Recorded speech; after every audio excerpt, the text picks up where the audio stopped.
अस्सलामुअलैकुम फ्रेंड्स, ये वीडियो है लीज़ के बारे में। लीज़ बेसिकली क्या होता है, जिसमें फर्स्ट पर्सन सेकंड पर्सन को अपनी प्रॉपर्टी यूज़ करने के राइट्स देता है और जो सेकंड पर्सन होगा वो रेंट या कंपनसेशन देगा मनी की फॉर्म में।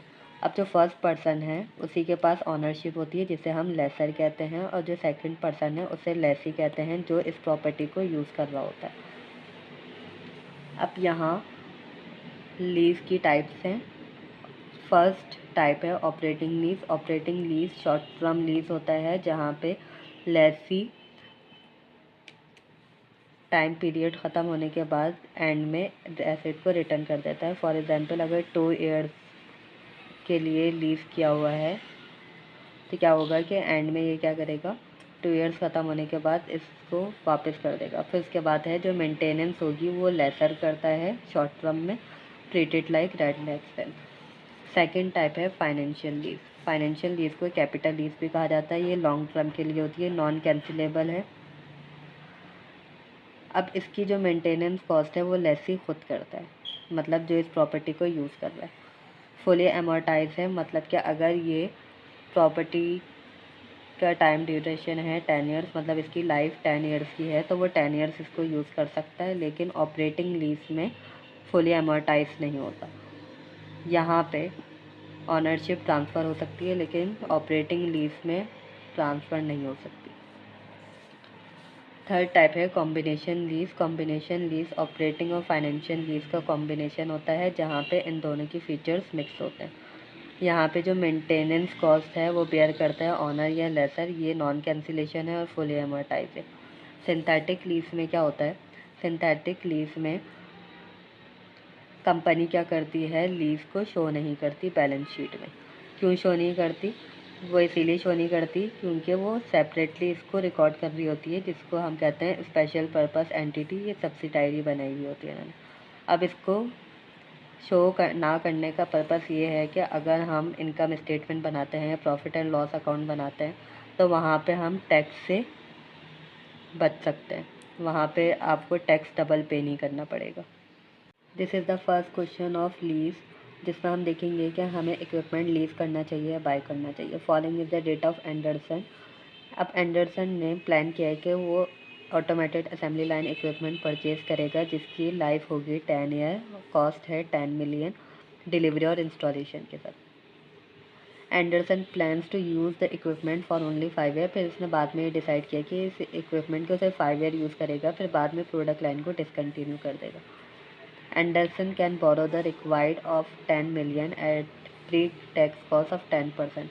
प्री-टैक्स कॉस्ट है, मतलब कि ये इसका इंटरेस्ट है 10%। अब हम वन बाय वन स्टेप इस क्वेश्चन को सॉल्व करते जाएंगे और फिर मैं आपको इसके पॉइंट्स बताती रहूँगी। सबसे पहले हमें क्या करना है, हम क्या करेंगे, कॉस्ट ऑफ ओनिंग फाइंड करेंगे।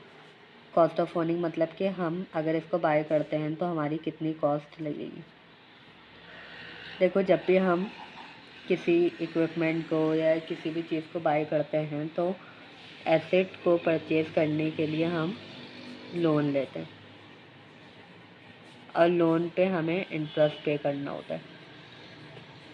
तो यहाँ पे हम सबसे पहले क्या लिखेंगे, इंटरेस्ट एक्सपेंस लिखेंगे जो 10% है। 10 मिलियन का 10% लिखेंगे। 10 मिलियन का 10% आएगा 1 मिलियन। अब जो इंटरेस्ट एक्सपेंस होता है वो हम ईयर के एंड में पे करते हैं, तो इसीलिए मैंने फर्स्ट ईयर में लिखा है। मतलब ये 0 से 1 ईयर, यहाँ पे 1 ईयर कंप्लीट हो गया तो 1 मिलियन यहाँ लिखा। एवरी ईयर वी पे इंटरेस्ट एक्सपेंस 1 मिलियन। अब हम ये सब हमारे लिए आउटफ्लो है, तो मैं इसको नेगेटिव में लिखूँगी।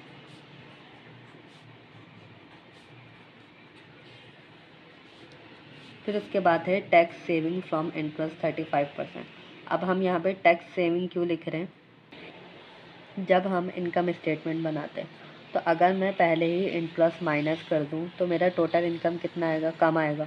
जितना टोटल इनकम हमारा कम आता है या प्रॉफिट कम जनरेट होता है उतना ही हम टैक्स कम पे करते हैं। सही है, यह टैक्स उतना ही कम कैलकुलेट होता है। तो यहाँ पर मैंने इंटरेस्ट एक्सपेंस पे कर दिए 1 मिलियन 1 मिलियन, तो इसका मतलब मैंने सेव किया, टैक्स सेव करूँगी तो मेरे पास हाँ मार्जिनल टैक्स 35%, मतलब मैंने 35% टैक्स सेव किया।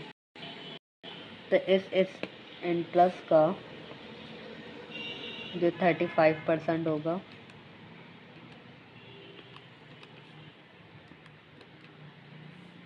$3,50,000 मैंने सेव किए।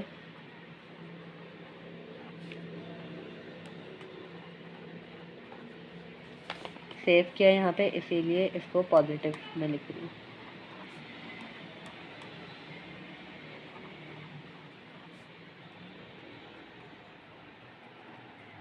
फिर उसके बाद जो आपने लोन लिया होगा उस प्रिंसिपल को रिपेमेंट भी करनी होगी। जब ईयर टाइम पीरियड पूरा ख़त्म हो जाता है तो लास्ट ईयर में हम इसको पे करते हैं।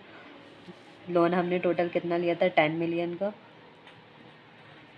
तो फिर से आउटफ्लो हो गया, मतलब आप आउटफ्लो कर रहे हो ना, तो इसीलिए इसको माइनस में लिखेंगे।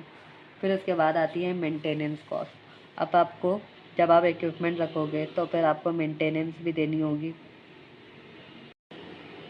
The lease contract stipulates the lessor will maintain the equipment at no additional charge, no Anderson. However, if Anderson borrows and buy, it will have to bear the cost of maintenance. मतलब अगर ये बोरो करे या bye करे तो इसको दोनों ही condition में कॉस्ट ऑफ मेंटेनेंस देनी पड़ेगी। तो अब इसकी जो फिक्स रेट है वो है 5 lakh per year, payable at the beginning of each year. मतलब कि जब बिगिनिंग ऑफ ईच ईयर तो 0 ईयर से स्टार्ट हो रहा है, मेंटेनेंस कॉस्ट आपको पे करनी है, तो इसीलिए इसको भी हम नेगेटिव में लिखेंगे 5 लाख।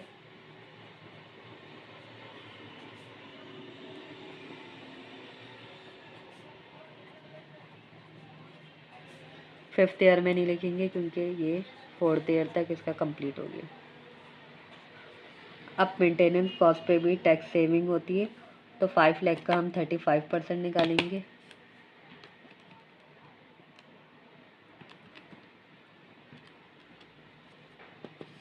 $1,75,000 टैक्स सेव किए, तो इसको भी मैं पॉजिटिव में लिखूँगी।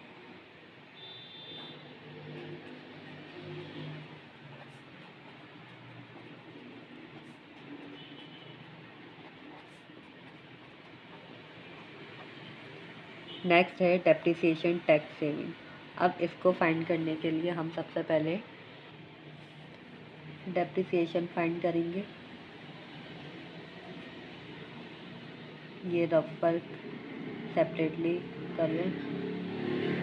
तो जो डेप्रिसिएशन होगा वो इक्विपमेंट की कॉस्ट पे होगा। 10 मिलियन डेप्रिसिएशन की कॉस्ट है और 5 ईयर तक हो रहा है। 10 मिलियन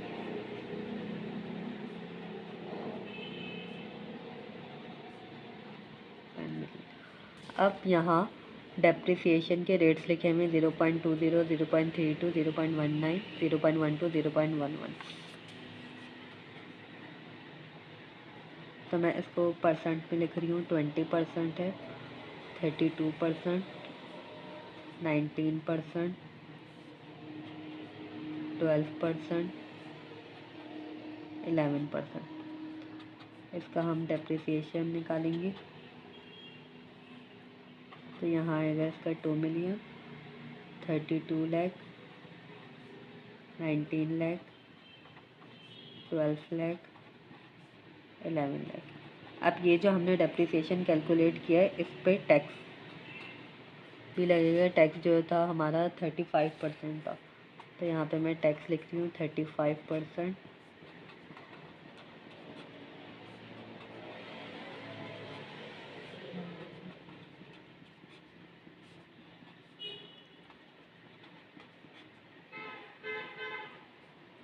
टैक्स यहाँ पर आएगा 7 लाख,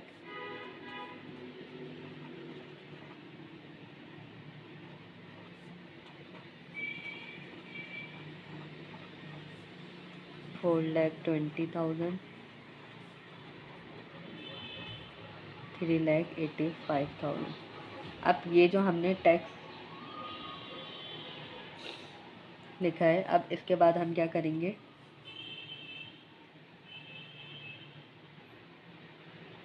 बुक वैल्यू फाइंड करेंगे। बुक वैल्यू किस तरीके से फाइंड करेंगे, जो हमारी टोटल वैल्यू थी इक्विपमेंट की जो कॉस्ट थी वो 10 मिलियन थी। 10 मिलियन में से ये जो डेप्रिसिएशन है इसको माइनस कर देंगे। ये जो टोटल डेप्रिसिएशन है ये हमारा बन रहा है 94 लाख। 10 मिलियन में से 94 लाख माइनस करेंगे तो हमारे पास आ जाएगी बुक वैल्यू 6 लाख। मतलब कि करंटली जो हमारी एसेट की कॉस्ट है वो 6 लाख है। अब आप इसका थर्ड पॉइंट देखो, the equipment estimated scrap value is 50,000 after 10 year of use. अगर आप इसको 10 ईयर यूज़ करते तो इसकी स्क्रैप वैल्यू होती 50,000। लेकिन जो एंडरसन है उसने तो ये प्लान किया कि सिर्फ इसको 5 ईयर यूज़ करेगा। अगर इसको 5 ईयर यूज़ करेगा तो इसकी स्क्रैप वैल्यू हो जाएगी 20 लाख। दस if Anderson buys the equipment it would expect to receive 20 lakh before taxes when the equipment is sold in 5 year. अगर ये 5 आफ्टर 5 ईयर इसको सेल करता है तो इसकी स्क्रैप वैल्यू होगी 20 लाख। तो आप क्या करोगे, गेन फाइंड करने के लिए salvage value minus book value. Salvage value कितनी है 20 लाख, या आप 2 मिलियन लिख सकते हो, और जो बुक वैल्यू थी वो है 6 लाख। मतलब कि आपने जब बुक वैल्यू लिखी थी कि ये 6 लाख में सेल हो जाएगी, इसकी करंट वर्थ ये, लेकिन आप और जो सैल्वेज वैल्यू आपको पता चला कि इसकी 2 मिलियन है। तो 2 मिलियन में से 6 लाख माइनस कर दोगे तो आपके पास कितना आएगा, 14 लाख। अब ये जो 14 लाख है मतलब कि आपको अब पता चला कि ये 14 लाख में सेल हो जाएगी। आपका जो गेन हो रहा है वो 14 लाख का हो रहा है। तो ये जो आपको गेन हो रहा है ना, इस पर भी आपको टैक्स पे करना पड़ता है। टैक्स ऑन गेन 14 लाख, जो टैक्स था वो हमारा 35% था।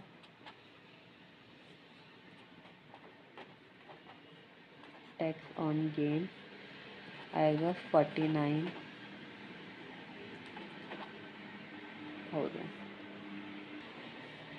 तब डेप्रिसिएशन टैक्स सेविंग में आप क्या लिखोगे, जो आपके ये टैक्स है वो आप यहाँ पे लिख दोगे। मतलब आपने इतना सेव किया 7 लाख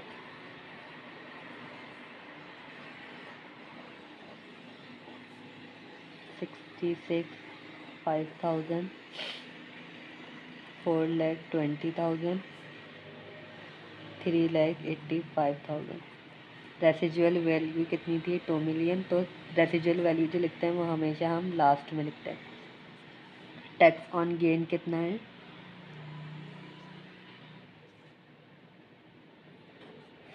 4,90,000। अब ये मैंने इसको नेगेटिव में क्यों लिखा ये वाले टैक्स को, क्योंकि ये तो आपको पे करना पड़ेगा। जो प्रीवियस टैक्स हमने लिखे हैं जितने, वो सारे टैक्स सेविंग थे ये वाले, लेकिन ये वाला जो टैक्स है ये आपको पे करना पड़ेगा क्योंकि गेन हुआ है यहाँ पे आपको पे करना पड़ेगा। अब यहाँ हम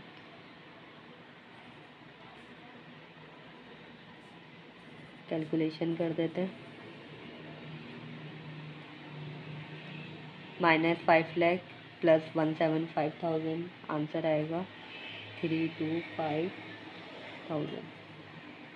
यहाँ पे आंसर आएगा 275,000, 145,000, 131,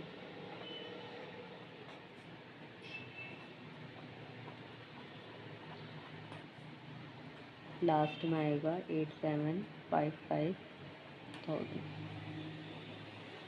अब नेक्स्ट स्टेप आपको क्या करना है, ये जितनी भी वैल्यूज़ आई हैं इन सब का आपको प्रेजेंट वैल्यू फाइंड करना होगा। प्रेजेंट वैल्यू आप किस तरीके से फाइंड करोगे, सबसे पहले आपके पास 10% इंटरेस्ट है, 1 माइनस जो टैक्स था 35% था उसको माइनस करोगे तो आपके पास आंसर आएगा 10%, 1 माइनस 35% मल्टीप्लाई बाय 100, 6.5। इसका मतलब आप 6.5% का रेट यूज़ करोगे। अब जो इनिशियल पॉइंट है उसका आपको प्रेजेंट वैल्यू फाइंड नहीं करना, रिमेनिंग जो ईयर्स हैं उसके लिए फाइंड करना है। तो किस तरीके से करेंगे हम, present value is equal to, यहाँ पे मैं लिखूँगी 27, ये फर्स्ट ईयर का 275,000 divided by 1 plus 6.5%। First year है इसीलिए इसकी पावर 1 है, नेगेटिव में थे तो इसीलिए मैं इसको नेगेटिव में लिख रही हूँ। सेकेंड ईयर में जो वैल्यू है ये पॉजिटिव में, तो आप इसको पॉजिटिव में ही लिखना। फिर उसके बाद सेकेंड ईयर की वैल्यू है 145,000, 1 प्लस 6.5% पावर 2। थर्ड ईयर है 131, 1 प्लस 6.5% पावर 3। फोर्थ ईयर है 1 plus 6.5% power 4। Last year fifth year है -8755, 1 प्लस 6.5% पावर 5। अब इन सब की वैल्यूज़ मैं लिख रही हूँ, 258215.9, नेगेटिव में तो इसीलिए इसको नेगेटिव में लिखेंगे। नेक्स्ट ईयर का है 127,840.596, 256633.2185,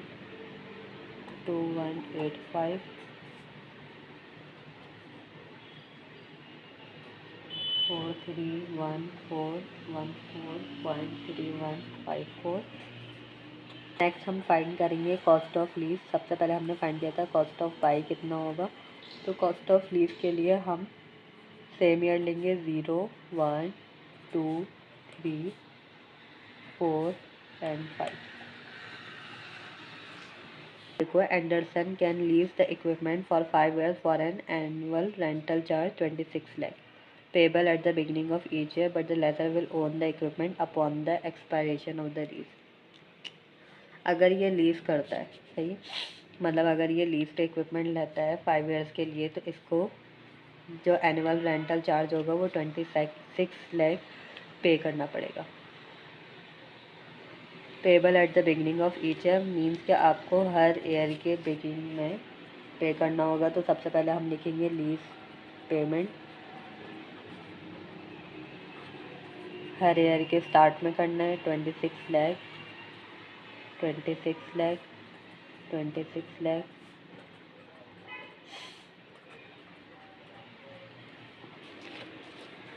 अब यहाँ पे आप देखो, but the lessor will own the equipment upon the expiration of the lease. अब हमने यहाँ पे क्या किया है, first year, second year, third year, fourth year, fifth year, इन सब की प्रेजेंट वैल्यू फाइंड कर ली। जो 0 ईयर था उसकी इसीलिए फाइंड नहीं की क्योंकि ये ऑलरेडी प्रेजेंट वैल्यू में है, सही है। तो अब हम क्या करेंगे, इन ये जितनी भी वैल्यूज़ हैं, जो 0 ईयर की वैल्यू थी -325,000, और ये सारी जो वैल्यूज़ हमने प्रेजेंट वैल्यू फाइंड किए इन सबको प्लस कर देंगे। अब किस तरीके से करेंगे, -325,000 मैं यहाँ पे लिख रही हूँ, -325,000, ये माइनस, फिर ये प्लस हो जाएगा, माइनस माइनस माइनस, क्योंकि अगर इनके दरमियान मैं प्लस का भी साइन लगाती हूँ तो प्लस माइनस माइनस ही हो जाएगा। इसकी टोटल वैल्यू आएगी -7533529.624। ये वैल्यू आई है कॉस्ट ऑफ ओनिंग की। 5 ईयर कंप्लीट होने वाला था, मतलब 5th ईयर स्टार्ट होने वाला था, तो लेसर ने इक्विपमेंट ऑन कर लिया, मतलब लीज एक्सपायर कर दी, तो इसीलिए 5th ईयर में तो ये यूज़ नहीं हुआ। फिर उसके बाद टैक्स सेविंग होगी 35%, 26 लाख का 35% लेंगे तो आएगा 91,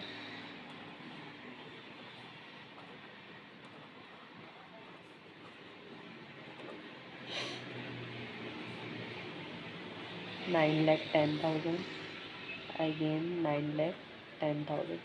लीज पेमेंट किया, आउटफ्लो किया, तो इसीलिए इस पर नेगेटिव में लिखेंगे और टैक्स रेवेन्यू को हम पॉजिटिव में लिखेंगे।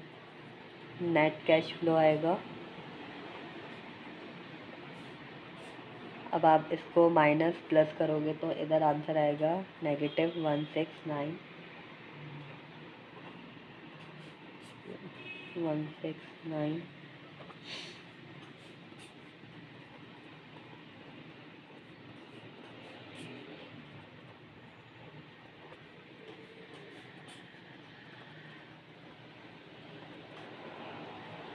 अब हम क्या करेंगे, ये जो कैश फ्लो आए हैं इसके हम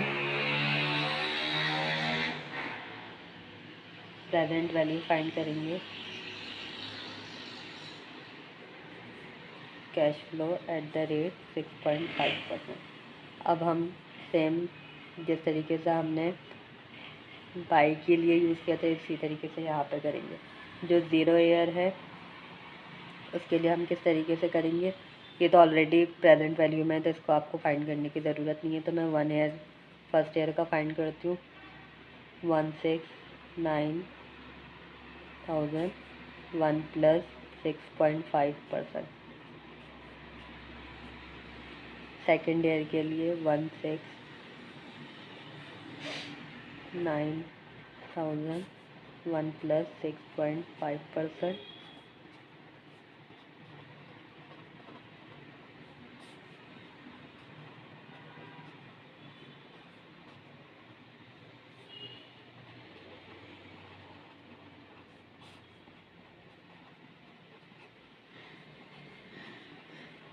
हम इनकी वैल्यूज लिखेंगे यहाँ पे।